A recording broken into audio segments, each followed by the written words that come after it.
Peacemakers of Christo. உன் வாழ்க்கையில் யாரெல்லாம் முட்டுக்கட்டை போட்டுக்கொண்டே இருக்கிறார்கள்? உன்னுடைய முடிவுகளுக்கு முட்டுக்கட்டை போடுகிறவர்கள் யார்? உனக்கு தடங்களாக இருப்பவர்கள் யார்? மத்தேயு சுவிசேஷம் 16வது அதிகாரம் 22வது வசனத்துல இயேசு தம் சாவை முதன்முறை முன்னறிவிக்கிறார். பேதுரு அவரை தனியே அழைத்து கடிந்து கொண்டு, ஆண்டவரே, இது வேண்டாம், இப்படி உமக்கு நடக்கவே கூடாது. ஆனால் இயேசு பேதுருவை திரும்பி பார்த்து, என் கண்முன் நில்லாதே சாத்தானே, நீ எனக்கு தடையாய் இருக்கிறாய். ஏனெனில் நீ கடவுளுக்கு ஏற்றவை பற்றி எண்ணாமல் மனிதருக்கு ஏற்றவை பற்றியே எண்ணுகிறாய். ஜெபிப்போ. என் அன்பு நேசரே, உம்மை துதிக்கிறோம், மகிமைப்படுத்துகிறோம் சுவாமி. ஆண்டவராகிய கர்த்தாவே, இந்த கல்வாரி தினத்துல, இந்த உன்னத தினத்துல, நீர் உயிர்விட்ட தினத்துல, எங்களெல்லாம் ரட்சித்த தினத்துல, ஏசப்பா, எங்களுக்கு வாழ்வு கொடுக்க வேண்டும் என்று உன்னுடைய வாழ்வை நீர் அழித்து போட்டே சுவாமி. அப்பா, தியாகம் செய்து எங்களை ஆண்டவரே நீர் ரட்சித்தீர். ஆண்டவரே நன்றி அப்பா, நன்றி சுவாமி, நன்றி ஆண்டவரே.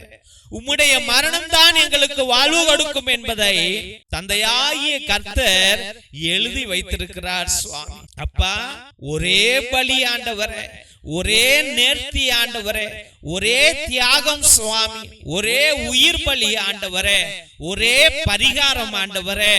ஆண்டவரே, அந்த பரிகாரம் தான் எங்களுக்கு அனுதினமும் வாழ்க்கையை கொடுத்து கொண்டே இருக்கிறது ஆண்டவரே. ஆனால் சுவாமி, பேதுருவானவர் இந்த தியாக பலியை ஆண்டவரே தடங்களாக நினைத்தான், சுயநலத்தோடு நினைத்தான். பலி உயிரை எடுக்கிறது, உயிரை கொடுக்காது என்று நினைத்தான். ஆனால் உன்னுடைய உயிர் கொடுத்தல் எங்களுக்கு உயிரை கொடுத்தது சுவாமி. நன்றி ஆண்டவரே. அப்பா, என் வாழ்க்கையில நானும் ஏதாவது ஒரு முடிவுகள் எடுத்தால் ஆண்டவரே, ஒரு வீடு கட்டலாம் என்று, இந்த படிப்பை படிக்கலாம் என்று, என் பிள்ளையை அதுல படிக்க வைக்கலாம் என்று, ஆண்டவரே என் மகளுக்கு இங்க திருமணம் செய்து வைக்கலாம் என்று, ஆண்டவரே குழந்தை பெற்றுக்கலாம் என்று, வேலைக்கு போகலாம் என்று நினைத்தார், ஏதாவது சம்பாதிக்கலாம் என்று, தொழில் தொடங்கலாம் என்று நினைத்தால் ஆண்டவரே, வியாபாரம் தொடங்கலாம் என்று நினைத்தால் ஆண்டவரே, என் குடும்பத்திற்கு தடையாக ஒரு தடங்கள் அப்படியே வந்து நிக்குது சுவாமி. என் வாசப்படியிலே நிக்குது ஆண்டவரே, என் குடும்பத்துக்குள்ளாய் நிக்கிறது ஆண்டவரே. ஏசப்பா, இந்த தடங்கல்கள் என் நிம்மதியை கெடுக்குது ஐயா, என்னுடைய நம்பிக்கையை உடைக்கிறது ஆண்டவரே, என் வாழ்வை கெடுக்கிறது ஐயா, என் உறக்கத்தை கெடுக்கிறது சாமி. ஏசப்பா, ஒரு தடங்களை தாண்டி இன்னொரு தடங்களுக்கு இன்னொரு இடத்துக்கு போனா அங்கேயும் தடங்கள் ஆண்டவரே. ஒரு தொழிலை விட்டுட்டு அங்கதான் தடங்களா இருக்குன்ட்டு இன்னொரு தொழிலை தொடங்கினா அங்கேயும் தடங்கள் ஆண்டவரே. எங்கு போனாலும் முட்டுக்கட்டை ஆண்டவரே.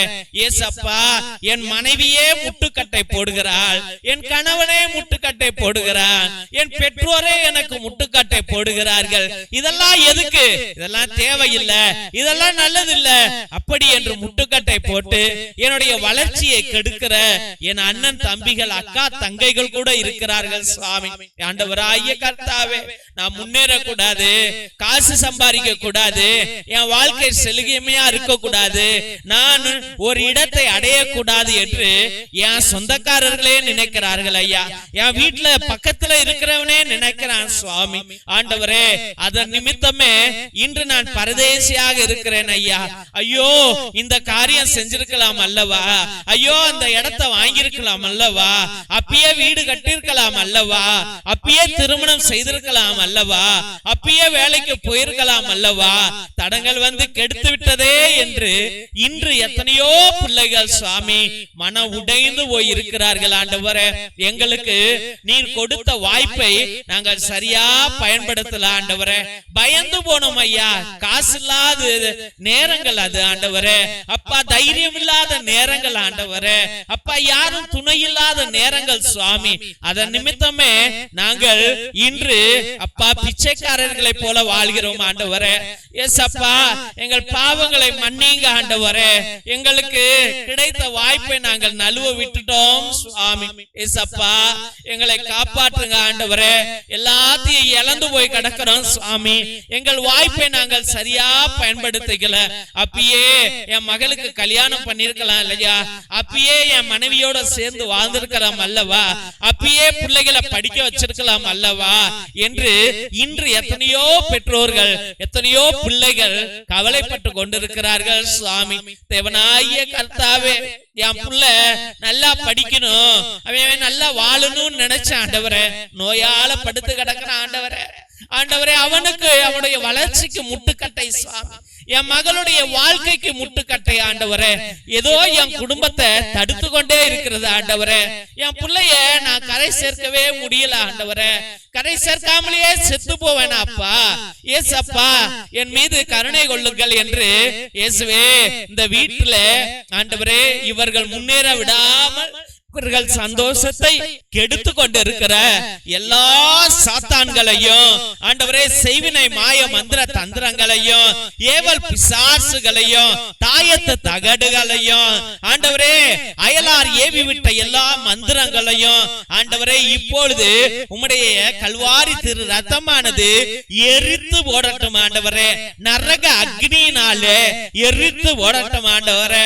ஏசப்பா, இதோ இந்த மகன் வளரணும் ஆண்டவரே, அவன் எழணும் ஆண்டவரே, அவன் உயரணும் ஆண்டவரே, அவன் கட்டப்படணும் ஆண்டவரே, அவன் நினைத்த காரியங்கள் நடக்கணும் ஆண்டவரே. தடங்கல்களை உடையுங்க ஆண்டவரே. இந்த குடும்பத்திற்கு அப்பா, இவர்கள் சாப்பிடுவதற்கு தடையாக இருக்கிற, வருமானத்திற்கு தடையாக இருக்கிற, வளர்ச்சிக்கு தடையாக இருக்கிற ஆண்டவரே, சந்தோஷத்திற்கு தடையாக இருக்கிற, உடல் சுகத்திற்கு தடையாக இருக்கிற எல்லா அசுத்த ஆவிகளையும் ஆண்டவரே, எல்லா பகைவனுடைய சூழ்ச்சிகளையும் எதிரிகளின் திட்டங்களையும் உம்முடைய பரிசுத்த கல்வாரி ஆணியானது அடித்து ஆண்டவரே அதை செயலிழக்க செய்ய வேண்டும் என்று உம்மிடம் இறைஞ்சி மன்றாடுகிறோம். தேவனாகிய கர்த்தாவே, வர வேண்டிய பணம் தடங்களா இருக்குது ஆண்டவரே, வரமாட்டேங்குது சுவாமி. கிடைக்க வேண்டிய வேலை கிடைக்கல ஆண்டவரே, கிடைக்க வேண்டிய விசா கிடைக்கல ஆண்டவரே, கிடைக்க வேண்டிய வேலை கிடைக்கல சுவாமி. செல்ல வேண்டிய அயல் நாட்டுக்கு செல்ல முடியல ஆண்டவரே, நடக்க வேண்டிய திருமணம் நடக்கல ஆண்டவரே. அப்பா, பிறக்க வேண்டிய குழந்தை பிறக்கல ஆண்டவரே, கர்ப்பவதி ஆக முடியல ஆண்டவரே, படிக்க முடியல ஆண்டவரே, அப்பா சந்தோஷமா இருக்க முடியல ஆண்டவரே. இயேசுவே, எத்தனையோ பிள்ளைகள் கண்ணீரோடு கவலையோடு இருக்கிறார்கள் ஐயா. வாங்கப்பா இயேசுவே, உம்முடைய பரிசுத்த கரத்தை வையுங்க ஆண்டவரே. இந்த பிள்ளைகளை உச்ச தலையிலிருந்து உள்ளங்கால் வரைக்கும் அபிஷேக ஆண்டவரே. எந்த பிசாசுகள் இந்த பிள்ளைகளை அணுக கூடாது ஐயா, எந்த சோர்வுகள் இந்த பிள்ளைகளை அணுக கூடாது ஐயா, எந்த வெறுப்புகள் இந்த பிள்ளைகளை அணுக கூடாது ஐயா ஆண்டவரே. பொறாமை கண்கள் அணுக கூடாது ஆண்டவரே. இயேசுவே, இயேசுவே, இயேசுவே, அப்பப்பா ரீகல்லா சீகல்லா தரா ஆண்டவரே, மன்னியும் ஐயா. உம்முடைய புறாவின் வடிவத்துல அப்பா இந்த பிள்ளைகளை ஆட்கொள்ளும் ஐயா, வழி நடத்தும் ஐயா, பலப்படுத்தும் ஐயா. இயேசு நாமத்துல ஜெபிக்கிறோம் எங்கள் ஜீவனுள்ள நல்ல பிதாவே. ஆமென், ஆமென், ஆமென். ஆசீர்வாதத்தை பெற்றுக் கொள்வோம். தந்தை ஆசீர்வாதத்தின் திருசிலுவை, திருசிலுவை உனக்கும் உன் குடும்பத்திற்கு வெளிச்சமாய் இருக்கிறது. நரக சர்ப்பம் உனக்கு அதிபதியாக வேண்டாம்.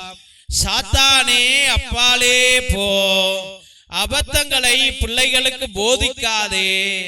நீ கொடுப்பது தீது, நீயே அந்த நஞ்சை உட்கொள்.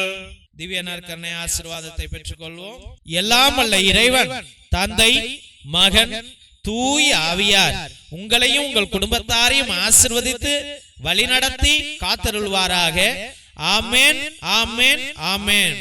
இயேசுவில் அன்பார்ந்த தெய்வ பிள்ளைகளை, ஒவ்வொரு நாளும் மதியம் 3 மணியிலிருந்து 5 மணி வரைக்கும் தேவனோடு ஒன்றித்து ஒவ்வொரு பிள்ளைகளுடைய கருத்துக்களையும் ஒரே ஒரு குருவானவர் எல்லா ஜெபங்களையும் சொல்லி உங்களுக்காக அர்ப்பணிக்கிறார். எஸ் நோவா எல்லாமே ஆமென் அல்லேலூயா எல்லாத்தையும் ஒரே குருவான இந்த மகளை ஆசீர்வதிங்க, இந்த குடும்பத்தை ஆசீர்வதிங்கன்னு 2 மணி நேரம் உங்களுக்காக ஜெபிக்கிறார் என்றால் கடவுள் எவ்வளவு அருளையும் கிருபையையும் உங்கள் மீது ஊற்றுவார் என்பதை நீங்களே சிந்தித்து பாருங்கள். தெய்வ பிள்ளைகளே, உங்களுடைய கருத்துக்கள் பெரியதாக இருந்தால், பெரிய பிரச்சனையில மாட்டிட்டீங்க, பெரிய நோயில இருக்கிறீங்க, இல்ல பெரிய தோல்வியில இருக்கிறீங்க என்றால் நேர்த்தி திருப்பலியை நீங்கள் ஏறெடுங்கள். மேபி ஒரு பூசை உங்களுடைய கருத்துக்களை பொறுத்து 1 பூசை, 3 பூசை, 5 பூசை, 7 பூசை, 9 பூசை, 12 பூசை, 33 பூசை, இல்ல 77 பூசை என்று நீங்கள் ஏறெடுக்கலாம். நிறைவேறும் பொழுது நீங்கள் கண்டிப்பாக அந்த நேர்த்தி கடனை நீங்கள் ஆண்டவருக்கு செலுத்த வேண்டும் என்பதை அன்போடு தெரிவித்துக் கொள்கிறோம். அப்ப இன்னும் தேவன் அதிக ஆசீர்வாதங்களை, குடும்பங்களை பலப்படுத்துவார் என்பதை அன்போடு தெரிவித்துக் கொள்கிறோம். தெய்வ பிள்ளைகளே, மற்றமாக உங்கள் திருப்பலி கருத்துக்களை நீங்கள் அனுதினமும் அனுப்பலாம். கீழே இருக்கிற வாட்ஸ்அப் நம்பருக்கு 100 ரூபாய். இங்க இறையிறக்கத்தின் நவநாள் திருப்பலியை அர்ப்பணிப்போம், இறையிறக்கத்தின் ஜெபமாலை அர்ப்பணிப்போம், நற்கருணை ஆராதனை அர்ப்பணிப்போம். நவநாள் அன்னைக்கு ஒரு நவநாள், அந்த நவநாளை உங்கள் குடும்பத்திற்காக அர்ப்பணிக்கிறோம். அப்ப எல்லா ஜெபங்களிலும் உங்களுடைய பெயரை நாங்கள் அர்ப்பணித்து உங்களுக்காக ஜெபிக்கிறோம். உங்களுக்கு விருப்பம் இருந்தால் உங்களுடைய திருப்பலி கருத்துக்களை நீங்கள் எங்களுக்கு அனுப்பலாம் என்பதை அன்போடு தெரிவித்துக் கொள்கிறோம். தெய்வ பிள்ளைகளே, இந்த சேனல்ல நீங்க பாக்குறீங்க, இந்த ஜெபம் நல்லா இருக்குதுன்னு சொல்றீங்க, ஆனா அதோட நீங்க நின்றீங்க. இந்த யூடியூப் சேனல்ல இதோடைய லிங்க் மத்தியானம் 12 மணிக்கு, மத்தியானம் 3 மணிக்கு, சாயந்தரம் 7:30 மணிக்கு, ராத்திரி 9 மணிக்கு, ஒவ்வொரு டயத்திலையும் ஒவ்வொரு வல்லமையான ஜெபங்கள் வருகிறது. அதை உங்களுடைய வாட்ஸ்அப் குரூப்ல வைங்க, உங்களுடைய ஸ்டேட்டஸ்ல வைங்க, உங்களுடைய ஃபேஸ்புக்ல பகிருங்கள், உங்களுக்கு தெரிஞ்சவங்கள்ட்ட பகிருங்கள். தயவு செய்து அவர்களையும் இந்த ஜெபத்துல, ஜெப வழிபாட்டுல கலந்து கொள்ளுங்கள் என்று அன்போடு கேட்டுக்கொள்ளுங்க. முடிஞ்ச அளவுக்கு இதை சப்ஸ்கிரைப் பண்ணிருங்க தெய்வ பிள்ளையில. அப்பதான் எங்க ஃபாதர் எங்களுக்கு பர்மிஷன் கொடுத்து இவ்வளவு செலவு பண்ணி, கரண்ட் பில் இருக்குது, கேமரா பில் இருக்கு, கம்ப்யூட்டர் பில் இருக்குது, டெலிகாஸ்டிங் பில், இன்டர்நெட் பில் இருக்குது. இது எல்லாத்தையும் நீங்க எதுக்கு ஃபாதர் வேஸ்டா செலவு பண்றீங்க? கடவுள் காரியம் நின்று போயிடும் தெய்வ பிள்ளைகளே. மற்றமாக தெய்வ பிள்ளைகளே, எங்களுக்கு ஒரு உதவி செய்யுங்கள்.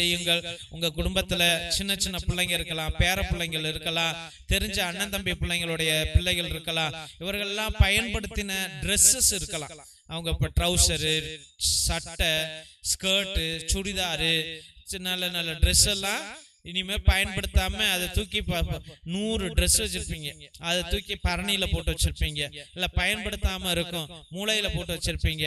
அதெல்லாம் எங்களுக்கு அனுப்புங்க, எங்க பிள்ளைங்களுக்கு அது மிகவும் உதவியாக இருக்கும் என்பதை அன்போடு தெரிவித்துள்ளோம். எங்க பிள்ளைங்க நல்ல சந்தோஷமா ஏத்துக்குவாங்க. உங்களால முடிஞ்சா ஏதாவது நோட்டு, பேனா, பென்சில், பேப்பர், இல்லைன்னா உங்க குடும்பம் நல்லா ஆசீர்வதிச்சிருக்கிறார் ஆண்டவர் அப்படின்னு நீங்க நினைச்சீங்கன்னா, நாங்கள் உதவி செய்யற குடும்பங்கள் குடிசை குடும்பங்கள், அங்க லைட் கிடையாது, கரண்ட் கிடையாது, ரோடு கிடையாது, சரியான வாழ்வாதாரம் கிடையாது. அங்கு அவங்க வீட்டுல ஒரு சின்ன சோலார் லைட் நீங்க ஒரு 200 ரூபா 300 ரூபா இருக்கும். ஒரு 3 வீட்டுல, ஒரு 5 வீட்டுல உங்க பேரால அந்த வீட்டுல ஒரு விளக்கு எரியட்டும்ட்டு நீங்களே வாங்கி எங்களுக்கு நீங்கள் அனுப்பலாம் என்பதை அன்போடு தெரிவித்துக் கொள்கிறோம் தெய்வ பிள்ளைகளே. அச்சமாக மிரக்கல் ஆயில் எத்தனையோ அதிசயங்களை, அற்புதங்களை செய்து கொண்டிருக்கிறது. அந்த மிரக்கல் ஆயில் நோய்களை தீர்க்கும், எல்லா வலிகளை தீர்க்கும், ஆஸ்மாவை, டிபி, பிபி எல்லாத்தையும் அது நீக்கும். ஆனால் அதை பயன்படுத்துகிற கண்ணை தவிர்த்து எல்லா இடத்துலையும் நீங்க போட்டு நல்லா தேய்ங்க. ஒரு சொட்டு சுடுதண்ணியில போட்டு குடிங்க. பிபி, சுகர் இருக்கிறவங்க, அப்புறம் தலையில கட்டி இருந்துச்சுன்னா, இல்ல முடி கொட்டுதுன்னா, அது ஒரு 10 சொட்டு தேங்காய் எண்ணெயில போட்டு நல்லா தேய்ச்சி விடுங்க. ஒரு 3 நாளைக்கு செய்யுங்க. முடி கொட்டுறது கம்மியாயிடும். நல்ல விடுதலையை நீங்கள் பெறுவீர்கள். மற்றமாக இரத்தத்தின் விடுதலை ஜெப புத்தகம் 120 வருடங்களுக்கு முன்பதாக நம்முடைய மூதாதையர்கள் அந்தோனியா தகடு, செபஸ்தியா தகடு எழுதி அதுல வீட்டு முன்னாடி தொங்க விட்டுருப்பாங்க. எந்த சாத்தானும் எந்த அசுத்தாவிகளும் நம்முடைய குடும்பத்துக்குள்ள வரக்கூடாது என்று. அதுல உள்ள கட்டு ஜெபங்கள் ஒரு மூதாதையரால் எனக்கு கொடுக்கப்பட்டது. அதை எல்லா வகையான நோய்களுக்கும், பிணிகளுக்கும், செய்வினைகளுக்கும், எல்லா தடங்கல்களுக்கும் இது கட்டு ஜெபம். இதுல எல்லாத்துக்கும் ஜெபங்கள் இருக்கிறது. இதை வாங்கி நீங்கள் பயன்படுத்தும்படியாக அன்போடு வேண்டுகிறோம் தெய்வ பிள்ளைகளே.